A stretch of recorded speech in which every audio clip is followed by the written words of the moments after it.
Hi guys, today we're going to be doing a deck tech on, All the negativity. yeah, his deck. It's my Golgari modern deck. It's green black. It's pretty awesome. Let's get into it. Okay, and here we go. This is Dude Up the Ivory deck. Yep. We're going to start off with Blooming Marsh, 1 of, because it's kind of costly. 4 forests, 4 Elena War Wastes, 1 Overgrown Tomb, because that's definitely pricey. 9 swamps, just cheap basic land. 1 Temple of Malady. It's like $5, wasn't that bad? 2 Black Sun Zenith. And this is the main card to really get the job done, just wiping out your opponent's field and yours. Contagion class. Move a 1/1 counter and you get to proliferate that. It's going to be a big help. Altar's Reap, just to draw some cards, you know? He's a fallen. You know, Protect yourself a little bit. Also cycle out if you need to. Splendid Agony, move some more of those 1/1 counters. Warrior's Lesson, you know, it's another little way to get some quick damage in and draw. Because you can always use a little bit more draw support. Kind of scroll down there.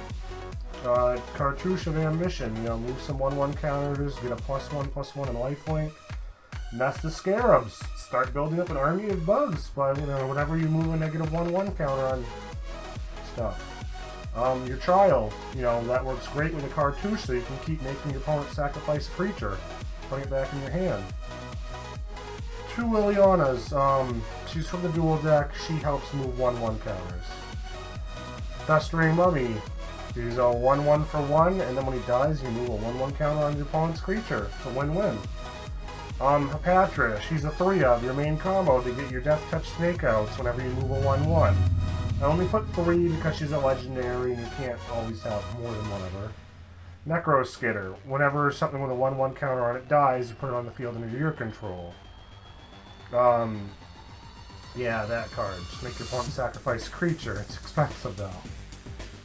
Or Abrupt Decay, yeah. 4 of it.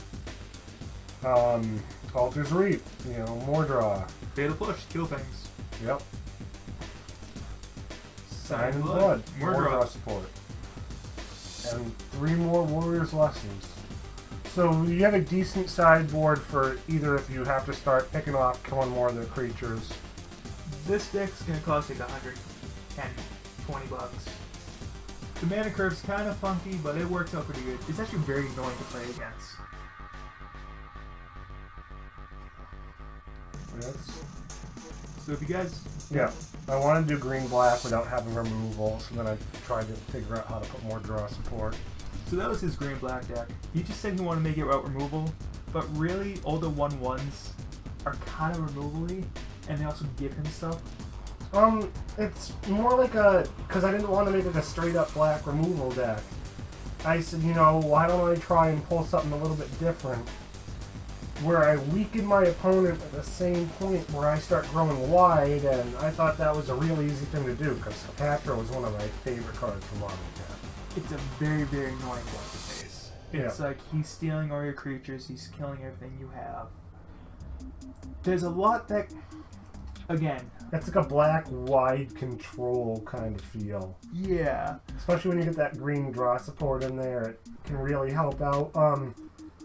The Nest of Scarabs isn't, not the Nest of Scarabs.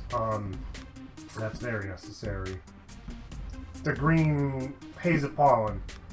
That's not necessary. In my meta, though, it seems like there's a lot of people that put a lot of faith in getting out that one strong creature that if it hits once, the game's close to being done. That's why I put a few of those in there, because if you don't really need it, you can cycle it to get the right card.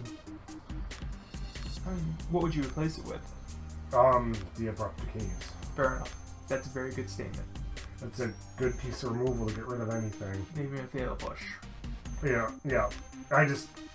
I know people in my meta get annoyed when I play too much removal, so that's why I try to do something different. But at the same time, I know everyone always tries to, oh, I'm going to plan to put in this one big creature. You'll actually see I was kind of arguing with some kid in the comments on that video.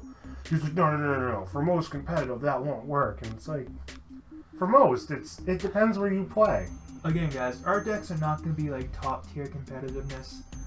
We play Modern in a kind of competitive area.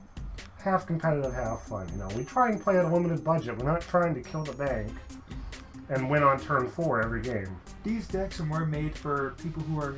You want to have a good back and forth. We don't want to have a... These decks are for people who want to play Magic, not playing Solitaire. Because I don't think anyone really has fun playing against blue-white control. We like having fun with Magic. That's why we make these decks, and that's why we like to share them with you guys. Hopefully you guys like them, and hopefully you guys comment on what you think about them. But that's it for this video. Thank you guys for watching. You guys are great. Bye-bye. That's my line. Bye-bye. Bye-bye.